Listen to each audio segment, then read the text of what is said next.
to Interpreting Music, the show in which we take a recent track, listen to it, react to it, analyze it, and discuss it. I'm Frank. I have a doctorate in music composition. And I'm Matt. I have a doctorate in music theory. For today's episode, Frank is going to be sharing Bad Habit by Steve Lacy with me. After taking a listen to the track, we'll break down the song and analyze the musical components of it. Okay, so really quick, I just looked this up while we were listening. I'm going to say this and then we'll get into our discussion. I've been sort of infatuated with this song, and it was a high charting song when I heard it. It was at number 2 on the Billboard Hot 100, which I was like, oh, that's cool. A guitar-based song is that high on the Billboard charts. I just checked. Number 1, baby. Number 1. Overtook Harry Styles. It's number 1. It's probably just because I've been listening to it on loop for the past 3 weeks, and So you pushed the numbers up. Yeah, I was pushing them. So that's cool. So this is now, I was going to say this is the number 2 track in the country, but I'm wrong. It is the number 1 track in the country. As of October 4th, anyway. Yeah, as of October 4th. Thank you, because time is weird now in the 21st century. So you might be listening to this later on October 4th, and maybe before, maybe a little after. This song was number 1 in the country, in the United States. So the primary thing we wanted to talk about with this song, and the thing we find the most interesting, is the form, and how various components of the song are kind of consistent with some of the weirdness that we get with the form. So Matt, could you maybe tell us about the sort of normative verse chorus or verse pre-chorus chorus form that most songs we hear that are in the Billboard Hot 100 conform to? Can you tell us a little bit about that form?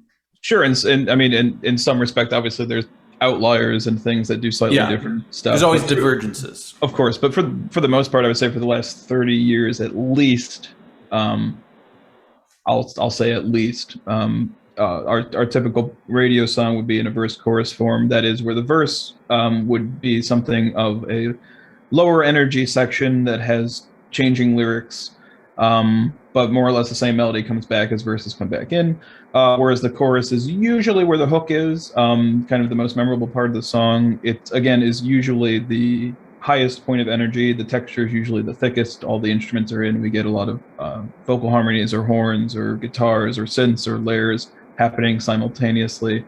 And that's basically it. So we get basically a lower section and then a more intense section that has a hook, a repeated, usually the title lyric is also in the chorus. And that kind of pairing repeats. Sometimes there's sections in between or alternating sections that come in, but in a nutshell, it's one thing and then another more memorable thing that happens. Right. And so, most of the songs you hear that are really popular on the radio are either that or some variation of that, verse, and then maybe a pre-chorus where the energy starts to ramp up, followed by the chorus. So you get this really clear sense of like valleys and hills. So I kind of drew out underneath this top line, you can kind of see that form here, where the verse, like you said, is usually, not always, but the normative verse chorus form is, changing words, lower energy, and then contrast is, there's a precedent set for contrast by going to the pre-chorus that sort of is a transition to the chorus, or going straight into the chorus, which is usually more high energy, usually has the catchiest thing in the song in it. So that valley of the verse and then the chorus, that hill or that mountain, that repeats. And then often you get a contrasting section, which is something totally new, which could be anything, could be, 30 years ago, it might've been a guitar solo, or just like something a little bit more unstable, but often it's lower energy, but it could be anything different. It's a contrasting section. And then often you'll get another verse chorus pairing, or you'll just get another chorus. A really big song of the past year, this is 2022, was Butter by BTS. I guess it's been out for a couple years, but that fits to a T the verse pre-chorus chorus form, where you have a verse that's lower energy, and then a pre-chorus that ramps up at the energy, and then an arrival at the chorus, and then that repeats. You get a contrasting section, and then you go back to the chorus. That and variations on that is the form of a lot of pop songs, if not, the majority. If you look at the line on top of the normative verse chorus form, this is kind of what happens in Bad Habit. You do get some amount of repetition, but you also get this sense of, we hear this section, then we hear this section, then we hear this section, but you don't really know what's the chorus. We came to a pretty good conclusion about what the chorus probably is, but what we did notice is that the one major peak was around 59 seconds. So the shape that we get here of ramping up pretty much the whole song until that moment is quite different from the normative verse chorus form. And what's particularly different is that we only get one real clear peak. Yeah. And I would say 59 seconds, but it's also, there should be a line there too. It doesn't it really does hit plateau that and go away, but it does plateau for we'd say this is 15, really 20 seconds.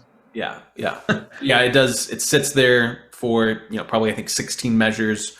That sounds about right. Yeah, and so we'll get a more detailed look at what's going on here, but you can just see by this sort of bird's eye view that this song, which is now number 1 on the Billboard Hot 100, does not fit the verse chorus or verse pre-chorus chorus paradigm well. It kind of does, but it kind of doesn't. So let's talk about how this song sort of sets up expectations. Just the fact that you hear it on the radio, right? It's like, oh, this is on the radio. I kind of expect certain things to happen. So let's look at our sort of sectional analysis here. And what we're looking at here is in the top part of this table, we have our big letters that correspond roughly to the normative verse chorus labels.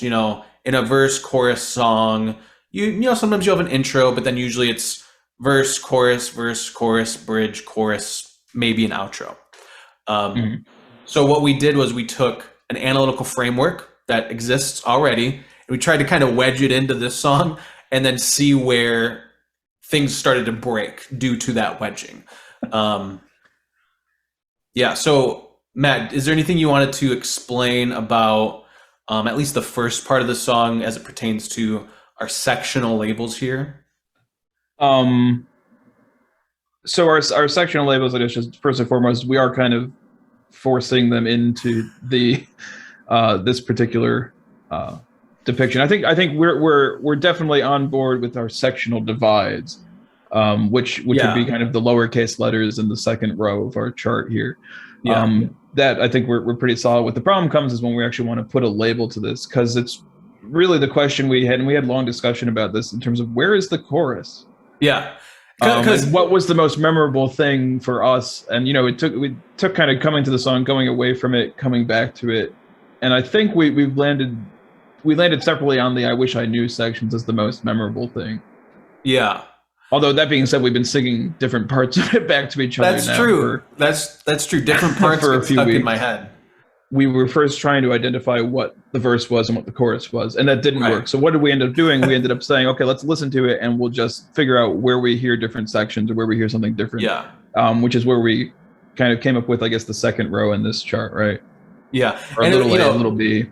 We overanalyzed really because we didn't know what was what. So we just said, well, anytime we think we hear a new section, we're just going to say that's a new thing. Yeah. So yeah. So this brings us to the sort of the next thing we wanted to discuss, which is sort of the conflict and the ambivalence that runs through the various components and different layers of this song. So the lyrics, first of all, again, pop songs tend to have, pretty easy to understand lyrics, a love song, something like that has some sort of narrative that you can more or less follow, either a story or at least a theme. And here we do get that. It's it's pretty straightforward, but there is a clear conflict, and that conflict is like, you know, Steve Lacy or whatever character he might be playing has a love interest, and he feels really self-conscious. Like he thinks that the love interest, he thinks that they're too good for him, and he thinks that he bites his tongue too much. He doesn't want to be overconfident or anything like that. But then later in the song, he's kind of like, you know what, I'm pretty sweet. Like maybe I'm gonna be a little bit picky. I don't know if I want you anymore.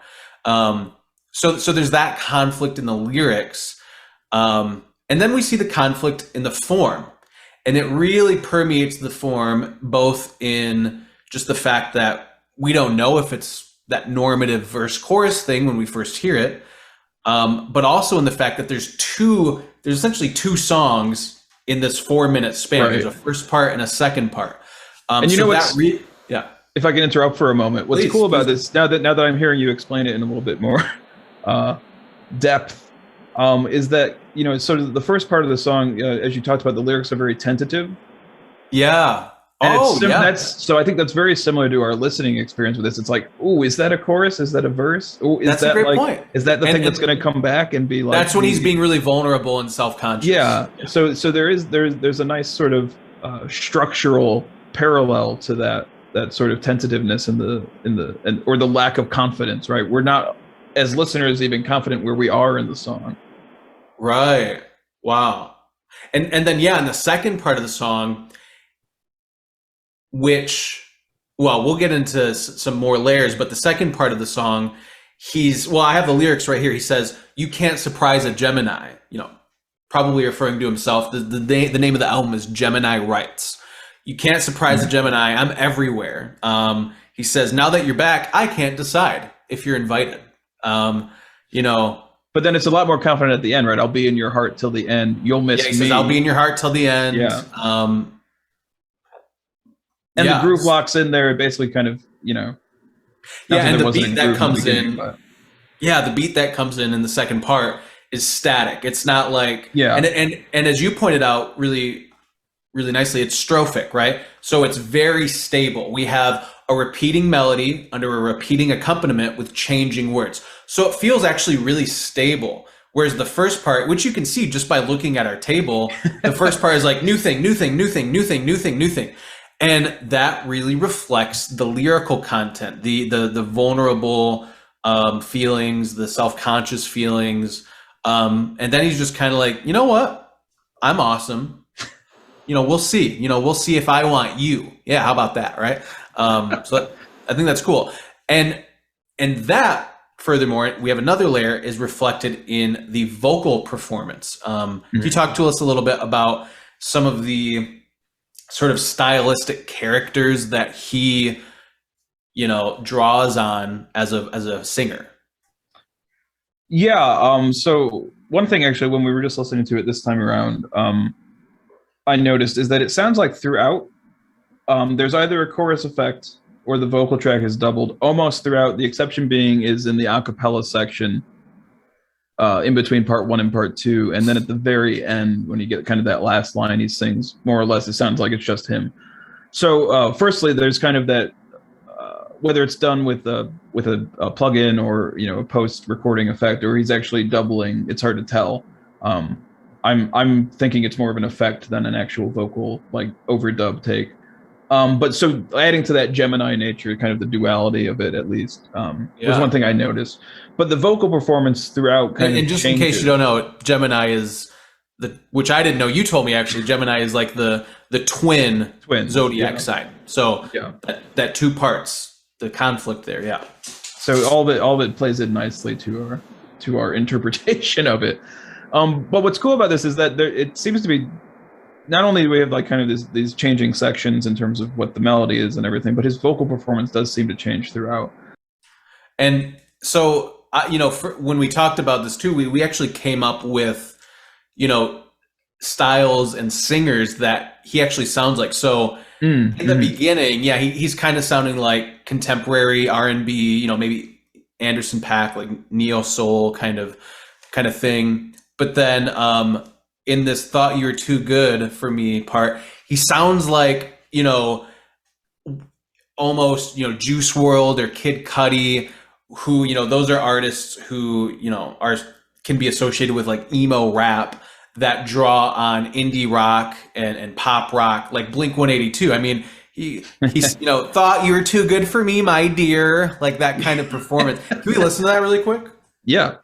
So this is the part where he's kind of drawing on indie rock, emo, pop rock, by way of, I think Juice World and Kid Cudi. And you point out the Juice World connection, which I think is really strong, whether it's, intentional or not. It's very similar sounds. Thought you were too good for me, my dear. Never gave me time of day, my dear. I mean, that's very indie rock, very emo rap, again, Juice World, Kid Cudi. Yeah, it's like he's putting on kind of that nasal inflection on some of the stuff. Yeah. Do you have the Blink 182 pulled up for comparison? I don't, but I mean, anybody our age knows all the Blink 182 hits from the early 2000s. It's kind of just... I just think of the one, but... all the small things. There we go. It's that same kind of, that, you're right, nasally. And there you go. And Justin, your impersonation of it, you just immediately click into that nasal delivery. Yeah, I mean, you can't not. But then, so like in the Please Say To Me section, he all of a sudden becomes Smokey Robinson, doing this really, kind of vulnerable yet really in tune and crooner kind of Motown R&B style. Let's listen to that for some contrast. And again, remember what we're thinking about here is the different levels of ambivalence and conflict through the song, right? So is he a confident R&B, sex symbol, or is he an emo pop rock singer, or is he a Motown crooner, right? So here's the Motown crooner part. Wish I knew you wanted me.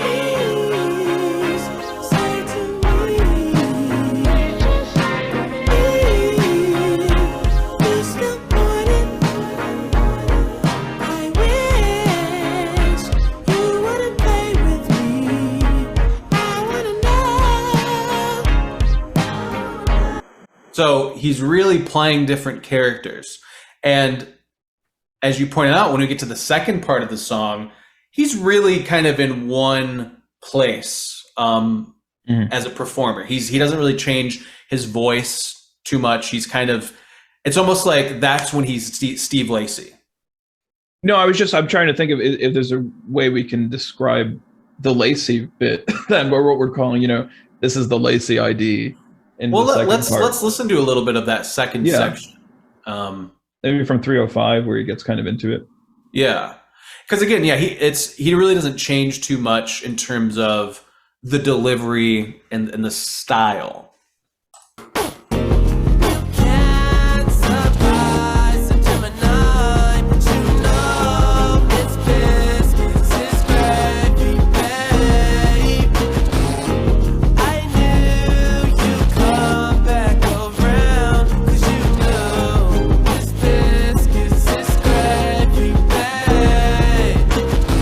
What are your initial thoughts? So what if my theory is correct and that's Steve Lacy, what does he sound like to you?